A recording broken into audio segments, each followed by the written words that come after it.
Hello and welcome to this third video in our mindfulness series. I am Stacey Guenther, and this video series on mindfulness is provided to the Organization Development and Knowledge Management program at George Mason University. And this video is about mindfulness of emotions.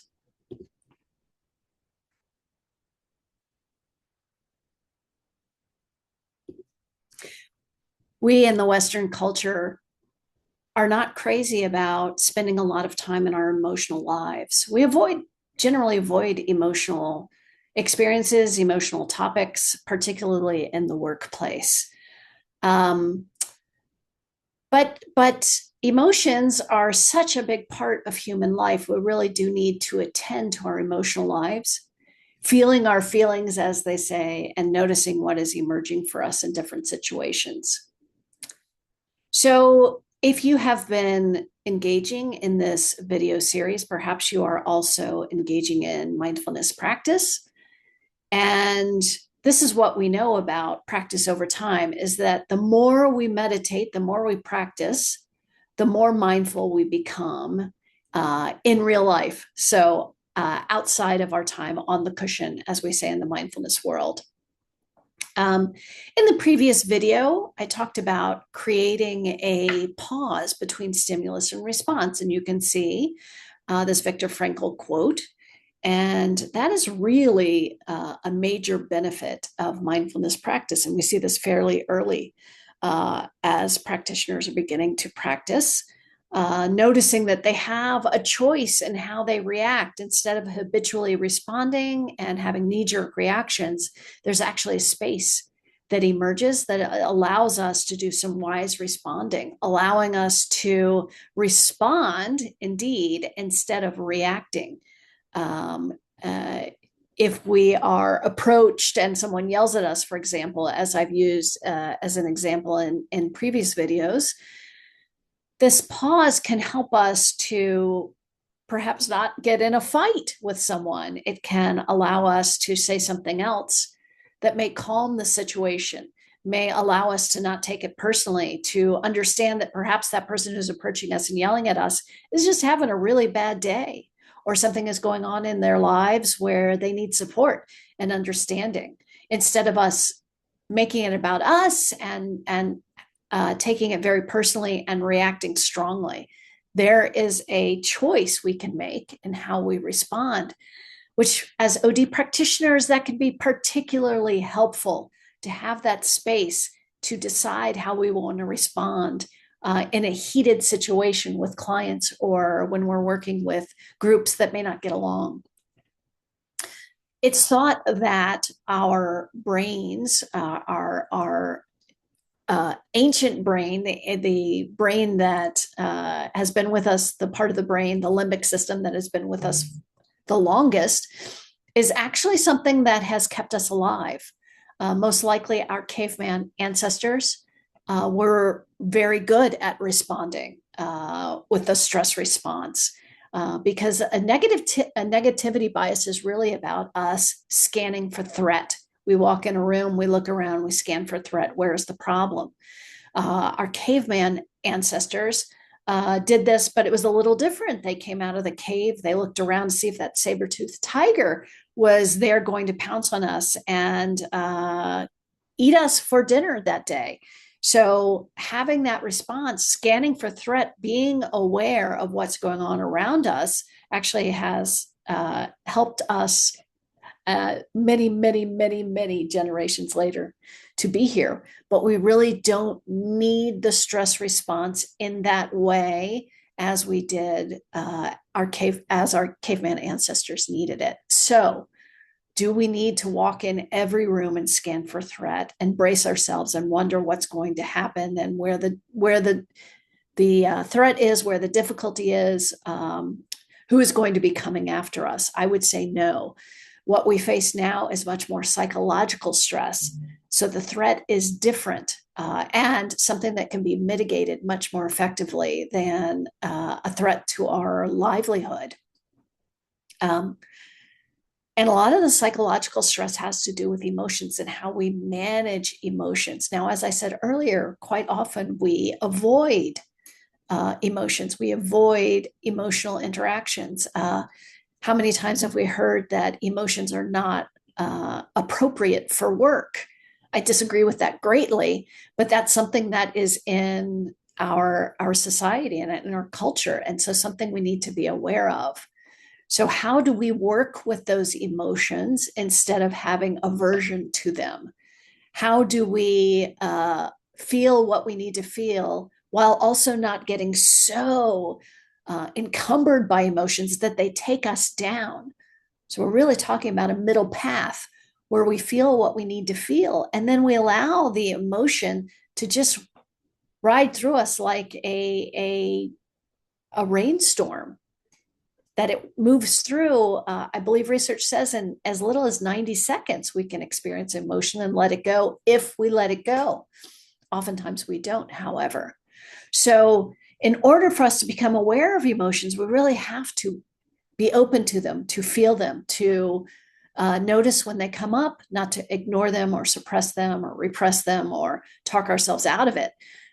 If we feel something called a so-called negative emotion, which again, I don't believe that there are negative emotions. I believe the human experience is part of all emotions. But if we have one of these so-called negative emotions, such as anger or jealousy or shame or sadness, that we sometimes want to talk ourselves out of it. Like, why am I feeling this way? I don't need to feel this way.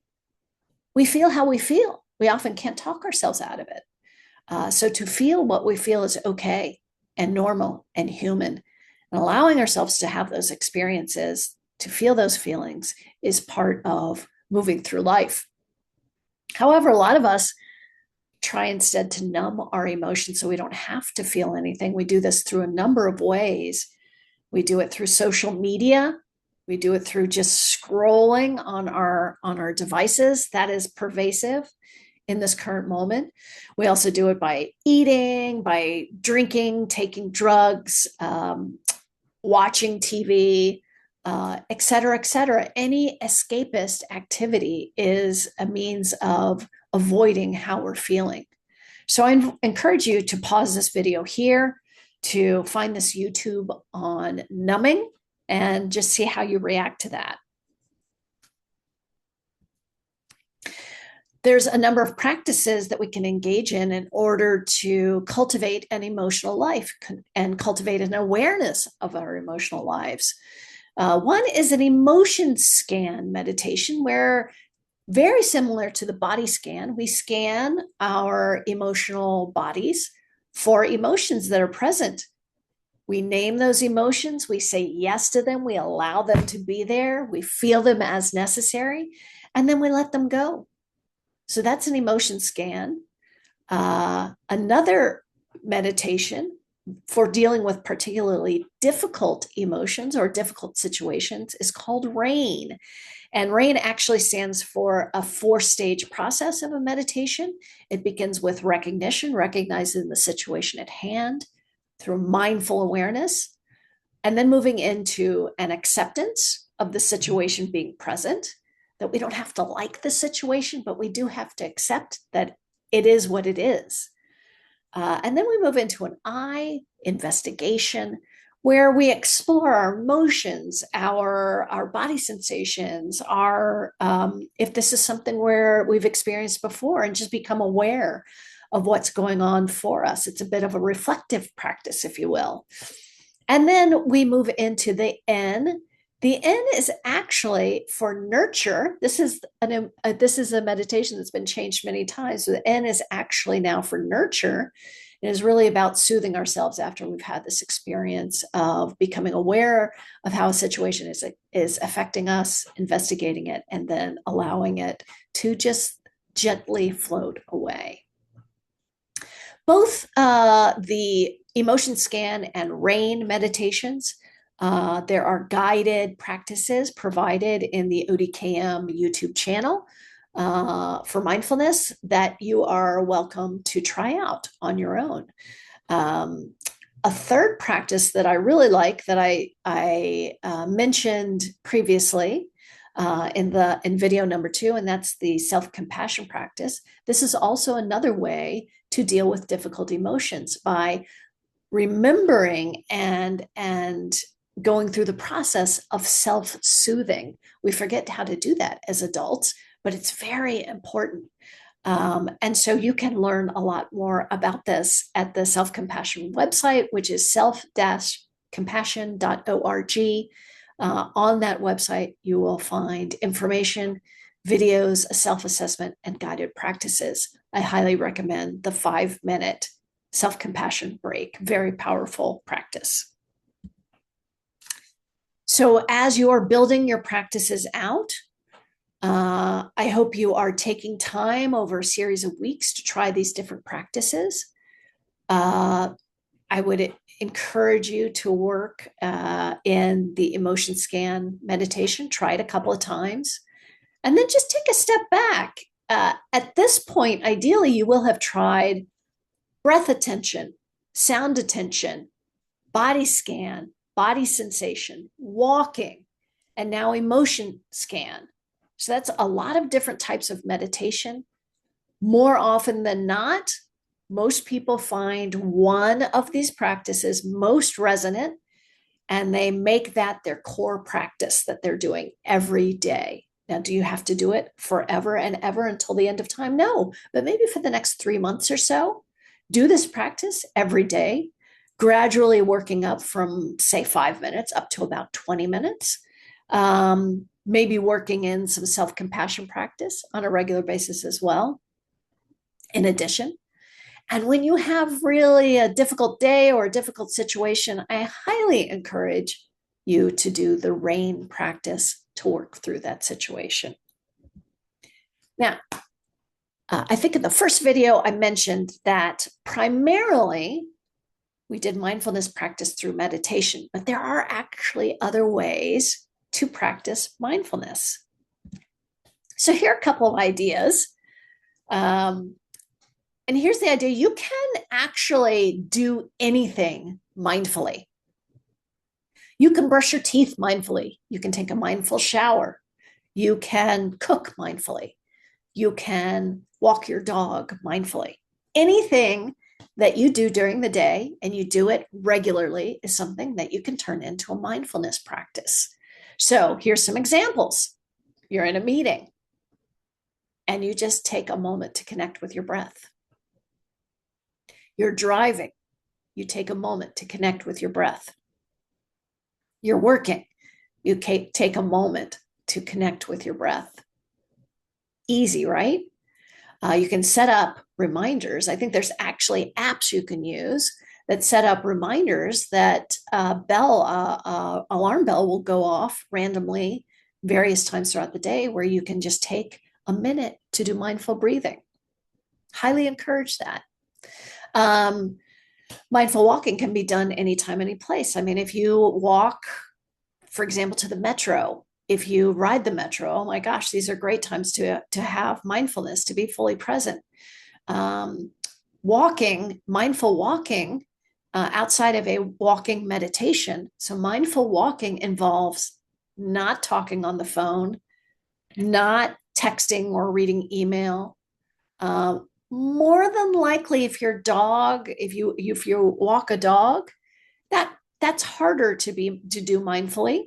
You can do it. It's more distracting. I encourage you to just start out if you want to have a mindful walking practice of walking by yourself or with someone else silently without any kind of device, not doing it to power walk and work up a sweat or get your cardio up. Instead, just walking with your head up, looking around, really taking in everything, noticing the trees, the breeze, like opening your senses, your 5 senses, feeling how it feels to walk, feeling the outdoor air, smelling the smells that are present. Just really being open and receptive to everything around you, tuning in a really deep way. Another thing you can do, just as I said, is mindful driving. Who doesn't need that in the DC area? Turning off the radio, just tuning in. I know I just said turning off the radio. That is crazy talk for a lot of people, but try it. See how it goes for you. Turning off the radio and just really tuning in and just watching when you get just drift off in thought, thinking about whatever you've just experienced or what you're going to. And again, anything you do around the house is something you can do mindfully, including washing dishes. There's a beautiful book by the late, great Vietnamese monk Thich Nhat Hanh. It's called Peace is Every Step. And there's many, many little 1, 2, 3 page essays on doing something mindfully. So you might want to check that out if this is something that interests you. If you another way to experience mindfulness is just through novelty. So there's been a lot of research done by Ellen Langer on novelty and the mindfulness that you experience through novelty. For example, if you drive to work every day, don't take the same route every day. Try a different route every day and see what happens. That's novelty. Don't eat the same thing for lunch every day. Try something new. Try a different breakfast. Try a different coffee flavor. I mean, I don't know, anything that you do routinely the same way every day because it's routine, shake it up a little bit. Have some novelty in your life. That will bring you more present in your life. Otherwise, we can just go on autopilot. Things that we do routinely the same over and over, we go into autopilot on that. So here's my challenge for you. What can you do mindfully this week? Try that out. See how it goes. Enjoy it.